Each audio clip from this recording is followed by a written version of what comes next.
Do you have any idea how stressful a street war with birds would be? No, you don't. Because you don't live in Tokyo. Tokyo has a gang problem. The problem is the members aren't human and can fly. At one point, there were more than 36,000 crows crowding the eastern capital, thanks to the massive amounts of trash produced by the city each year. Crows are basically monkeys minus thumbs, but with unlimited airtime, and as corvids, along with others like ravens, jackdaws, and magpies, make up the smartest group of things with wings on the planet. Smart enough to use cars as nutcrackers, only to collect when the walk sign's on, and smart enough to memorize garbage routes for different parts of the city, just to snatch trash before the workers do. But a habitual feather menace won't just wait for you to trash it, as Tokyo crows have robbed people to steal their loot. The bird called Garasu has bloodied the faces of school children while trying to make off with candy, and have even broken into classrooms to raid lunchboxes. They'll also storm zoos for a living lunch, often in the form of kidnapping baby prairie dogs and ducklings. Not to mention they'll attack livestock, pecking at the udders and causing cuts that can lead to infection. That is if they don't just bleed out. In 2017, Tokyo's government received over 600 complaints of civilians thrashed by the aerial urbanite, with most coming in the spring, their nesting season. Which brings another problem. Crows nesting in utility poles have caused blackouts, and using fiber optic cables as material has brought down entire broadband networks, one time even shutting down high-speed bullet train service in Akita. Hundreds of millions in yen are spent each year removing nests, with the Hokuriku Electric Company stripping 15,880 in 2018. Yet somehow the crows seem to shake it off. How? Well, because the crows started making decoy dummy nests to lead them away from the real ones. Crows and Tokyoites have been beefing for years, but it didn't escalate until a certain event in 2001, when one crow decided to dive bomb a man while he was playing golf. That man was Governor Shintaro Ishara, and he swiftly declared conflict on the corvids, with promises of changing Japan's national dish to crow pie. Since then, it's been on site and flight, with the government trying everything to combat a vindictive air terrorist, employing hawk mercenaries to try to fight fire with feathers, and even installing beehives in the heart of Ginza, so the Ginpachi can give the crows a taste of arguably even more of a flying crash out. But one thing about Japan, you don't with the Yakuza, and these air gangsters have been testing people in ways arguably no other city animal ever has. And for all humanity's hubris, this might be the one time we have to eat crow. And not in the way that Chiji had in mind. So how did a bird manage to humble a nation the most since the Emu War of 32? Because at least emus are damn near dinosaur size. Well, like almost everything else, it started with our garbage. Tokyo produced 3.52 million metric tons of trash in 2001, and in 1994, the government switched from black plastic bags for curbside pickup to semi-see-through calcium carbonate options. The intent was to reduce environmental impact, but a consequence was the scavenge happy could now see what was in the bags and had a much easier time finding takeout. In recent years, Tokyo has seen a rise in bears and boars commuting into the city for trash, and wild macaques have continued to be a problem. But according to a wildlife management study, out of the 10 major invasive species, it was crows that caused the highest percentage of harm, and it was also crows that people were most in favor for lethal measures against. The gag is, crows in Tokyo aren't invasive, people just hate them off principle. But if just liking trash was the only barrier of entry, Japan would have more problems than a flying black air force. The problem is, crows had a counter for almost everything thrown at them. First is that crows have great memories and hold grudges. In 2006, remember that year, the University of Washington conducted an experiment where 7 crows were trapped and eventually released by people wearing scary masks. Not too long after, study leader Professor John Marsloff was strolling the campus with a mask when 47 out of the 53 crows he encountered violently rejected to his presence. Each following year, the number of vindictive, on-site campus crows grew and peaked in 2013, even though at this point, they'd only see the mask twice a year for a few hours, and especially even though most of the crows on the offensive weren't even alive at the start of the study. It wasn't until September 2023 that the harassment eventually stopped, and it probably wasn't even that they forgot, just that it took 17 years for them to drop the vendetta. There's also the implication that crows can communicate so well that even those born after the study could instantly tell which masks meant bad. So yeah, that memory is good for more than just garbage routes. You do wrong by a crow, you're screwed for a very long time, which Tokyoites have learned the stressful way. One man, Hiroshi Takaku, saw a couple of his colleagues being attacked by a few crows and fended them off by swinging his belt. The crows backed off, but the next day, they returned to work to find hundreds of crows posted up on their building of business, waiting for them. So safe to say, conventional extermination doesn't really work on an animal that can learn the look of the workers doing it and will mob them on sight.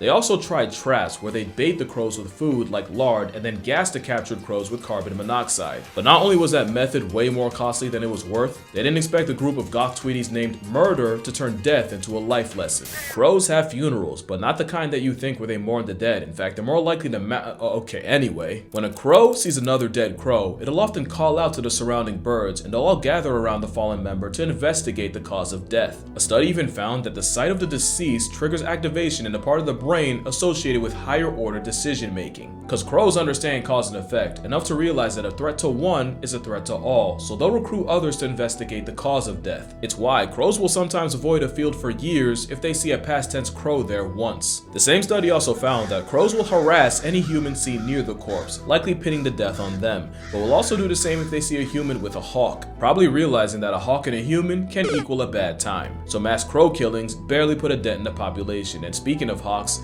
they weren't as effective as the government hoped, as although big enough hawks will murk crows, crows will use their numbers to effectively mob birds of prey and chase them off. You see where I'm going with this, right? These Flyinsteins had a counter for everything. The Tokyo terrors would avoid areas with traps, and any crow deaths were likely reported on and adjusted for by the greater crow community. And let me just remind you that crows were out here making decoy nests to slow their human ops down. Even with the crow cavalry falling from its near 40,000 population peak, in 2010 there were still an estimated 20,000 running the naked city, causing the government to get even more creative. This is how bad it got. Tokyo had researchers studying more than 10,000 different crow sounds and isolating the specific sound they make in response to a predator, and playing those calls on loudspeakers near trash sites. Basically what pilot whales do to orcas, Japan had to resort to with a bird. But really, the only thing that made a difference was regulating the very problem that caused it. People started covering their trash with blue protective tarps, and Utsunomiya University professor Shuei Sugira helped develop a special yellow garbage bag that the crows couldn't see through. And it had to be a very specific yellow or else it wouldn't work. Many places like restaurants in Ginza pivoted to having their garbage collected at night, instead of the crows' prime time of late morning. But by far, the most effective measure was just making less trash in the first place. And Tokyo's 3.52 million metric tons of trash in 2001 was cut down to 2.45 million in 2024. Eventually, the crow numbers would start to chip away, and in 2026, the population is only 20% of its peak 2 decades ago. That was the only way a trash terrorist was going to be beat, as bird experts noted that the traps would only work on younger, dumber crows, and that the birds even figured out how to work around the protective tarps. But some experts worry that the war isn't over, that it's only a matter of time before the next wave of street-smart crow fiends rise up again. Crows are just too smart to be defeated by conventional methods, because crows are not a conventional bird. In fact, they might have the most unconventional form of self-defense. Crows are the biggest trolls in the animal kingdom, and I don't think it's close. But what if I told you the rage bait's strategic? Let me explain. Crows are omnivore opportunists, and a lot of those opportunities come from scavenging, but scavenging can put them up against much bigger, more powerful predators. So crows will often be so annoying that they force the competition to rage quit, and they'll do this by pulling feathers, and they'll do this to some of the largest birds of prey. Stellar sea eagles are big enough to catch an AI accusation, but a crow will still tail check them. And in this video, you start to see why, with this crow pulling up on 2 turkey vultures and repeatedly baiting one of them until the vulture finally has enough and makes it the bystander's problem, allowing the crow access to the bird bath. An even more extreme example was a crow arriving at a fresh carcass and waiting for stronger vultures to tear into the hide he couldn't. And with the gift box open, the crow immediately started pulling tails and testing patience, until eventually the troll bird instigated a vulture brawl, during which he snuck in and stole him a piece. It seems the habitual line stepping is a way for the crow to counter brawn with brain. But crows will use troll tendencies on anything from seagulls to eagles, from deer to dogs. But there's one animal that always seems to fall for the rage bait. The number of catfights provoked by crows is actually insane. I don't know what that crow said to that cat to make him crash out like that, but surely someone's mother was involved. And then they're always right there to enjoy the violent fruits of their instigation. Crows don't want peace, they thrive off problems, just to hover above it like a boxing promoter. Now, it's possible the crows recognize the cats as a threat, and this is a 900 IQ play to kill 2 birds with 1 stone, or 2 cats with 1 crow. It would make sense for crows to turn cats on each other, especially if they have fledglings or a nest nearby. But crows are also smart enough to just do stuff for fun, and they're smart enough to use tools to do it. So I can 100% see crows using live cats as tools for their own amusement. Especially since in a lot of these clips, the crows don't look like they have anything to gain. No food, no agenda, just free will and love of the game. So what do you think? Anti-predator measures, resource access strategy, or just pure trolling? Who's to say it's not all 3? But whatever it is, it does unlock a new level of the crow's IQ.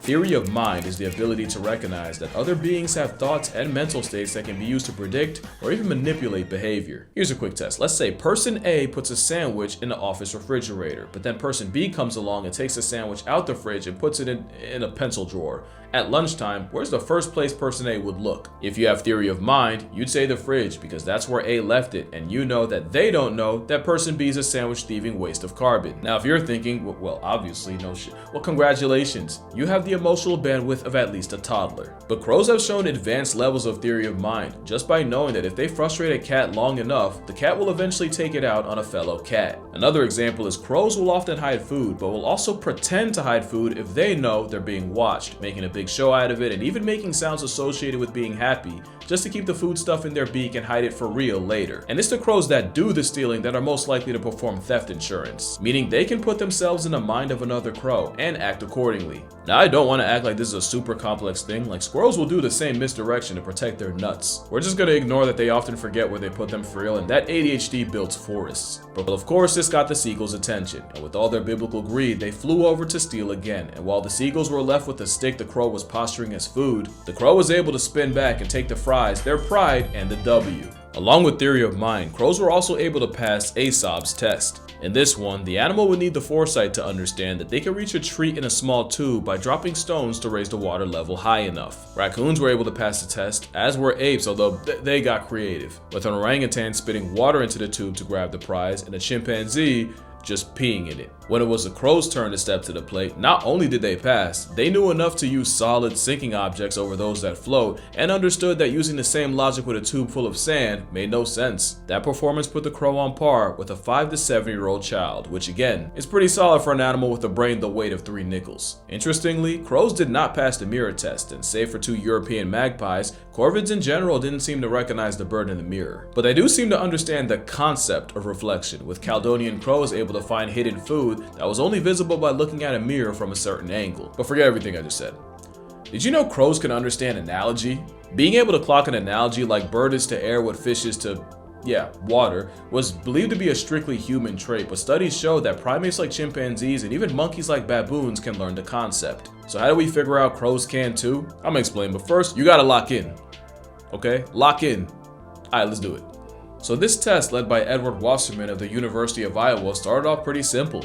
First, they trained 2 hooded crows to match the correct card to the sample card. They'd have 3 cards and 2 cups. The card in the middle would be the sample card, and it would be something like 2 blue circles, and the 2 cards would be on top of the 2 cups, and one card might be something like 1 red and 1 blue circle, and the other one could be a square and a triangle. See, now the crow would have to understand that the correct card would be the one that also has 2 circles, and picking the right one would reveal a juicy mealworm at the bottom of the cup. The other cup contains nothing, because wrong answers deserve nothing. Another example would be if the middle card had 2 pink squares, and option 1 had a pink circle and a pink triangle, and option 2 had 2 green triangles, then the correct answer would be the one that also has all pink. The crows passed easily. But that wasn't the experiment, that was the warm-up. Because I just described identity matching to sample, IMTS. The real test would be if they could solve relational matching to sample, or RMTS. RMTS basically means if the sample pair is AA and your options are BB and CD, then the right answer would be BB. You would pick BB. If the sample was CD and your options were EF and GG, you'd pick EF. See, now that's analogical thinking, because AA and BB aren't literally the same, but they are in terms of the relationship the letters in the pair have to each other. So right here, the crow would have to understand that because the sample card has 2 different samples, then the card with the reward would also have 2 different shapes. Nice. Alright, try it again. Bueno. Now you want to hear the kicker? They were not trained to do this. They got this on the first try. They went straight from IMTS to analogical thinking. Completely on their own. We're still talking about crows here. And Wasserman said it. It'd be one thing if they were brute forced into learning, but the fact that they were able to reason their way into the right answer on the fly, you almost have to reevaluate how smart you think they are. And that's why you're not ready for the crow revolution. Their greatest weapon is their mind, and you can get wrecked purely off of pattern recognition. Lisa Joyce was attacked by crows during a 4th of July celebration in Vancouver. What was weird was, out of the hundreds of people outside, Lisa was the only victim. The harassment only got worse to the point where she had to change her commute because a literal murder would be waiting for her outside on her way to work. After weeks of avian abuse, she stumbled across a local Facebook support group with women talking about their crow trauma, and other than, being Tweety's target practice, Lisa noticed all the women had one thing in common. They all had long blonde hair.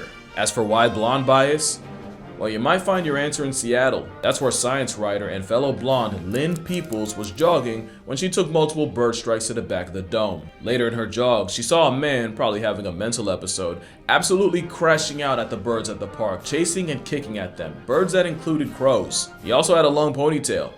Guess what color it was? You can catch heat from a murder as a bystander, and your only options are to move, dye your hair, or I guess you could wait in the house for 17 years like a cicada. Crow hate crimes have gotten so common, someone developed an app to track crow attacks, and crow tracks quickly gained thousands of reports. As much as I love crows, I can understand why people are terrified of them. They're the most human bird on the planet, and that is really uncomfortable to some people. Well, let me make it worse. Because corvids like crows, but especially ravens, have had a relationship with wolves that is eerily familiar. You see, corvids will scavenge off wolves' leftovers, but often it's the flying dry snitch that leads the pack to them in the first place. In return, the wolves seem to tolerate the birds picking at the meat once the wolves have ripped it open. But it's not just a business relationship, as ravens and crows have been seen playing with wolves in Yellowstone, sometimes grabbing sticks to play tug-of-war, or sometimes even flying above the wolves to get them to jump at them. The birds seem to especially favor playing with wolf pups, and naturalists watching swear by corvids having emotional bonds with specific members of the pack. Not to mention Caledonian crows, you know, the ones that pass the tube test, can not only use tools, but they'll build them, like with multiple steps. Like if you give a Caledonian a box with food and a bunch of sticks, but none of the sticks are long enough to reach the prize, the crow has the presence of mind to combine multiple sticks to retrieve the treat. That kind of compound tool use basically puts them at primate tier. So let's see here, able to use tools, hold grudges, wage straight up war, befriend wolves, understand analogies. Yeah, either they're the humans of birds or we're the crows of primates. And that's probably the biggest reason why people fear them. For this video, drink water, hug your mother. I for one welcome our imminent avian overlords, just for anyone watching. Acknowledge your father, and I'ma see y'all in the next one.